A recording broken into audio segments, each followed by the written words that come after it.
विश्व प्रकाशित हो रहा है ऐसे यशस्वी प्रधानमंत्री जी को।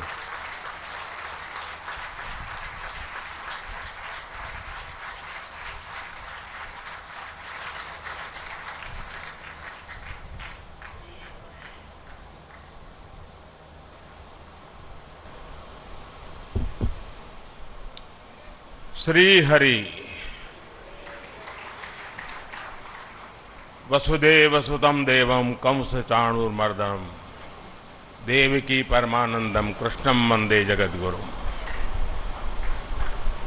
उत्तर प्रदेश के राज्यपाल आनंदीबेन पटेल,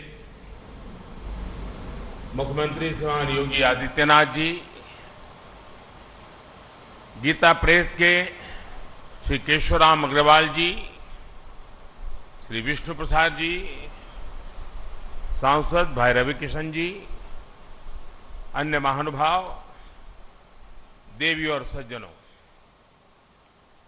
सावन का पवित्र मास, इंद्रदेव का आशीर्वाद,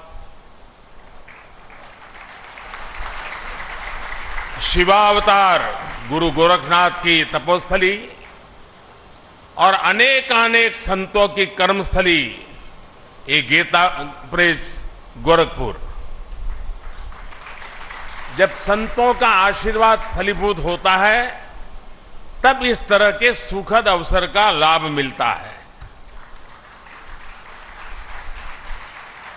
इस बार का मेरा गोरखपुर का दौरा विकास भी, विरासत भी, इस नीति का एक अद्भुत उदाहरण है। मुझे अभी चित्रमय शिव पुराण और नेपाली भाषा में शिव पुराण के विमोचन का सौभाग्य मिला है। गीता प्रेस के इस कार्यक्रम के बाद मैं गोरखपुर रेलवे स्टेशन जाऊंगा। आज से ही गोरखपुर रेलवे स्टेशन के आधुनिकीकरण का काम भी शुरू होने जा रहा है और मैंने जब से सोशल मीडिया पर इसकी तस्वीरें डाली है, लोग हैरान होकर के देख रहे हैं। लोगों ने कभी सोचा ही नहीं था कि रेलवे स्टेशनों का भी इस तरह कायाकल्प हो सकता है। और उसी कार्यक्रम में मैं गोरखपुर से लखनऊ के लिए वंदे भारत ट्रेन को हरी झंडी दिखाऊंगा और उसी समय जोधपुर से अहमदाबाद के बीच चलने वाली वंदे भारत एक्सप्रेस को भी रवाना किया जाएगा। वंदे भारत ट्रेन ने देश के मध्यम वर्ग को सुविधाओं और सहूलियतों के लिए एक नई उड़ान दी है। एक समय था जब नेता लोग चिट्ठियां लिखा करते थे कि हमारे क्षेत्र में इस ट्रेन का एक जरा होल्ड बना लें, उस ट्रेन का होल्ड बना लें। आज देश के कोने कोने से नेता मुझे चिट्ठियां लिखकर कहते हैं कि हमारे क्षेत्र से भी वंदे भारत चलाइए। ये वंदे भारत का एक क्रेज है। इन सारे आयोजनों के लिए मैं गोरखपुर के लोगों को, देश के लोगों को बहुत बहुत बधाई देता हूं। साथियों, गीता प्रेस विश्व का ऐसा इकलौता प्रिंटिंग प्रेस है जो सिर्फ एक संस्था नहीं है बल्कि एक जीवंत आस्था है। गीता प्रेस का कार्यालय करोड़ों करोड़ लोगों के लिए किसी भी मंदिर से जरा भी कम नहीं है। इसके नाम में भी गीता है और इसके काम में भी गीता है। और जहां गीता है वहां साक्षात कृष्ण है। और जहां कृष्ण है वहां करुणा भी है, कर्म भी है, वहां ज्ञान का बोध भी है और विज्ञान का शोध भी है। क्योंकि गीता का वाक्य है वासुदेवः सर्वम, वासुदेवः सर्वम, सब कुछ वासुदेवमय है, सब कुछ वासुदेव से ही है, सब कुछ वासुदेव में ही है। भाई और बहनों, 1923 में गीता प्रेस के रूप में यहां जो आध्यात्मिक ज्योति प्रज्वलित हुई, आज उसका प्रकाश पूरी मानवता का मार्गदर्शन कर रहा है। हमारा सौभाग्य है कि हम सभी इस मानवीय मिशन की शताब्दी के साक्षी बन रहे हैं। इस ऐतिहासिक अवसर पर ही हमारी सरकार ने गीता प्रेस को गांधी शांति पुरस्कार भी दिया है। गांधी जी का गीता प्रेस से भावनात्मक जुड़ाव था। एक समय में गांधी जी कल्याण पत्रिका के माध्यम से गीता प्रेस के लिए लिखा करते थे और मुझे बताया गया कि गांधी जी ने ही सुझाव दिया था कि कल्याण पत्रिका में विज्ञापन न छापे जाएं। कल्याण पत्रिका आज भी गांधी जी के उस सुझाव का 100% अनुसरण कर रही है। मुझे खुशी है कि आज ये पुरस्कार गीता प्रेस को मिला है। ये देश की ओर से गीता प्रेस का सम्मान है, इसके योगदान का सम्मान है और इसकी 100 वर्षों की विरासत का सम्मान है। इन 100 वर्षों में गीता प्रेस द्वारा करोड़ों करोड़ों किताबें प्रकाशित हो चुकी है। आंकड़ा कभी कोई 70 बताता है, कोई 80 बताता है, कोई 90 करोड़ बताता है। ये संख्या किसी को भी हैरान कर सकती है और ये पुस्तकें लागत से भी कम मूल्य पर बिकती हैं, घर घर पहुंचाई जाती है। आप कल्पना कर सकते हैं इस विद्या प्रवाह ने कितने ही लोगों को आध्यात्मिक बौद्धिक तृप्ति दी होगी, समाज के लिए कितने ही समर्पित नागरिकों का निर्माण किया होगा। मैं उन विभूतियों का अभिनंदन करता हूं जो इस यज्ञ में निष्काम भाव से बिना किसी प्रचार के अपना सहयोग देते रहे हैं। मैं इस अवसर पर सेठ जी, श्री जयदयाल गोयनका जी और भाई जी श्री हनुमान प्रसाद पोद्दार जैसी विभूतियों के प्रति अपनी श्रद्धांजलि भी अर्पित करता हूं। साथियों, गीता प्रेस जैसी संस्था सिर्फ धर्म और कर्म से नहीं जुड़ी है, बल्कि इसका एक राष्ट्रीय चरित्र भी है। गीता प्रेस भारत को जोड़ती है, भारत की एकजुटता को सशक्त करती है। देश भर में इसकी 20 शाखाएं हैं। देश के हर कोने में रेलवे स्टेशनों पर हमें गीता प्रेस का स्टॉल देखने को मिलता है। 15 अलग अलग भाषाओं में यहां से करीब 1600 प्रकाशन होते हैं। गीता प्रेस अलग अलग भाषाओं में भारत के मूल चिंतन को जन जन तक पहुंचाती है। गीता प्रेस एक तरह से एक भारत श्रेष्ठ भारत की भावना को प्रतिनिधित्व देती है। साथियों, गीता प्रेस ने अपने 100 वर्षों की ये यात्रा एक ऐसे समय में पूरी की है जब देश अपनी आजादी के 75 वर्ष मना रहा है। इस तरह के योग केवल संयोग नहीं होते।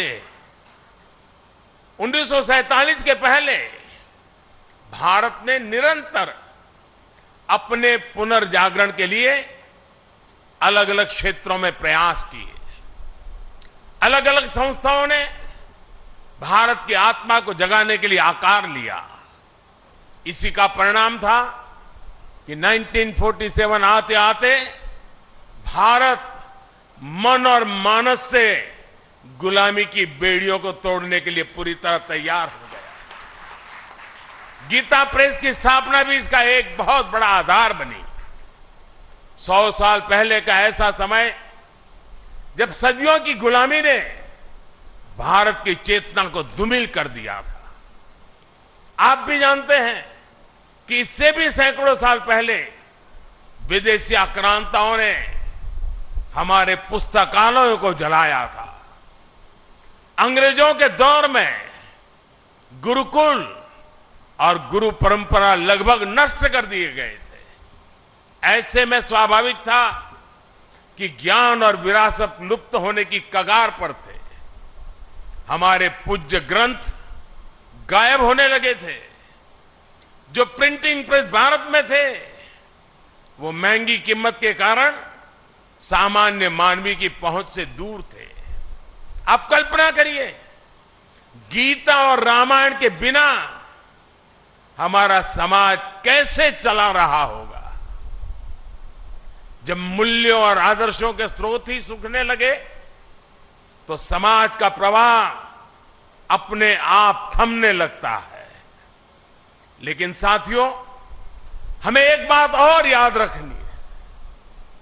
हमारे भारत की अनादि यात्रा में ऐसे कितने ही पड़ाव आए हैं जब हम और ज्यादा परिष्कृत होकर के निकले हैं। कितनी ही बार अधर्म और आतंक बलवान हुआ है। कितनी ही बार सत्य पर संकट के बादल मंडराए हैं। लेकिन तब हमें श्रीमद् भागवत गीता से ही सबसे बड़ा विश्वास मिलता है। यदा यदा ही धर्मस्य ग्लानिर्भवति भारत अभ्युत्थानम अधर्मस्य तदात्मानं सृजाम्यहम्। अर्थात जब जब धर्म की सत्ता पर, सत्य की सत्ता पर संकट आता है तब तब ईश्वर उसकी रक्षा के लिए प्रकट होते हैं। और गीता का 10वां अध्याय बताता है कि ईश्वर कितनी ही विभूतियों के रूप में सामने आ सकता है।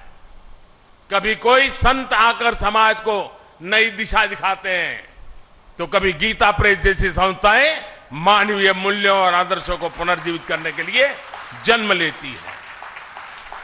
इसलिए ही 1923 में जब गीता प्रेस ने काम करना शुरू किया तो भारत के लिए भी उसकी चेतना और चिंतन का प्रवाह तेज हो गया। गीता समेत हमारे धर्म ग्रंथ फिर से घर घर गूंजने लगे।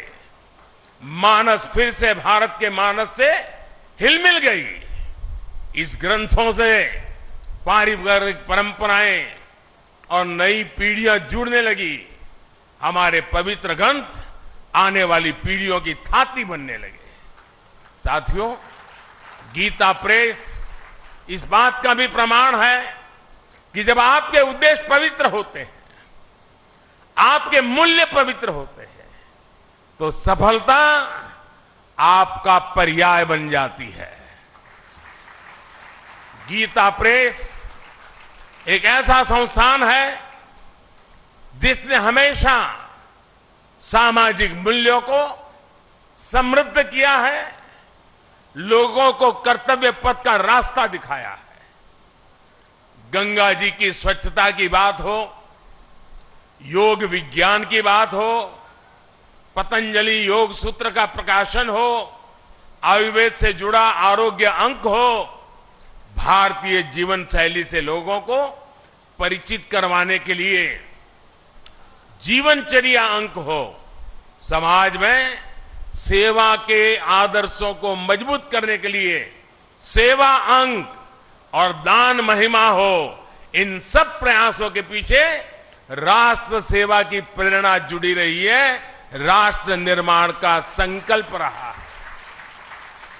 साथियों, संतों की तपस्या कभी निष्फल नहीं होती, उनके संकल्प कभी शून्य नहीं होते। इन्हीं संकल्पों का परिणाम है कि आज हमारा भारत सफलता के नित्य नए आयाम स्थापित कर रहा है। मैंने लाल किले से कहा था, और आपको याद होगा, मैंने लाल किले से कहा था कि ये समय गुलामी की मानसिकता से मुक्त होकर अपनी विरासत पर गर्व करने का समय है।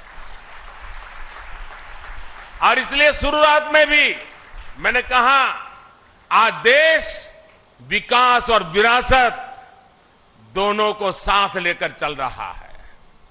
आज एक और भारत डिजिटल टेक्नोलॉजी में नए रिकॉर्ड बना रहा है, तो साथ ही सदियों बाद काशी में विश्वनाथ धाम का दिव्य स्वरूप भी देश के सामने प्रकट हुआ है। आज हम वर्ल्ड क्लास इंफ्रास्ट्रक्चर बना रहे हैं, तो साथ ही केदारनाथ और महाकाल महालोक जैसे तीर्थों की भव्यता के साक्षी भी बन रहे हैं। सदियों बाद अयोध्या में भव्य राम मंदिर का सपना, हमारा सपना पूरा होने जा रहा है। हम आजादी के 75 साल बाद भी अपनी नौसेना के झंडे पर गुलामी के प्रतीक चिन्ह को ढो रहे थे। हम राजधानी दिल्ली में भारतीय संसद के बगल में अंग्रेजी परंपराओं पर चल रहे थे। हमने पूरे आत्मविश्वास के साथ इन्हें बदलने का काम किया है। हमने अपनी धरोहरों को, भारतीय विचारों को वो स्थान दिया है जो उन्हें मिलना चाहिए था। इसलिए अब भारत की नौसेना के झंडे पर छत्रपति शिवाजी महाराज के समय का निशान दिखाई दे रहा है। अब गुलामी के दौर का राजपथ कर्तव्य पथ कर बनकर कर्तव्य भाव की प्रेरणा दे रहा है। आज देश की जनजातीय परंपरा का सम्मान करने के लिए देश भर में जनजातीय स्वतंत्रता सेनानी म्यूजियम बनाए जा रहे हैं। हमारी जो पवित्र प्राचीन मूर्तियां चोरी करके देश के बाहर भेज दी गई थी, वो भी अब वापस हमारे मंदिरों में आ रही है। जिस विकसित और आध्यात्मिक भारत का विचार हमारे मनीषियों ने हमें दिया है, आज हम उसे सार्थक होता हुआ देख रहे हैं। मुझे विश्वास है हमारे संतों, ऋषियों, मुनियों, उनकी आध्यात्मिक साधना भारत के सर्वांगीण विकास को ऐसे ही ऊर्जा देती रहेगी। हम एक नए भारत का निर्माण करेंगे और विश्व कल्याण की अपनी भावना को सफल बनाएंगे। इसी के साथ आप सभी का इस पवित्र अवसर पर मुझे आपके बीच आने का मौका दिया और मुझे भी इस पवित्र कार्य में कुछ पल के लिए क्यों नहीं आपके बीच बिताने का अवसर मिला। मेरे जीवन का इस सद्भाग्य है। आप सबका मैं फिर से एक बार हृदय से बहुत बहुत धन्यवाद करता हूं, बहुत बहुत शुभकामनाएं देता हूं।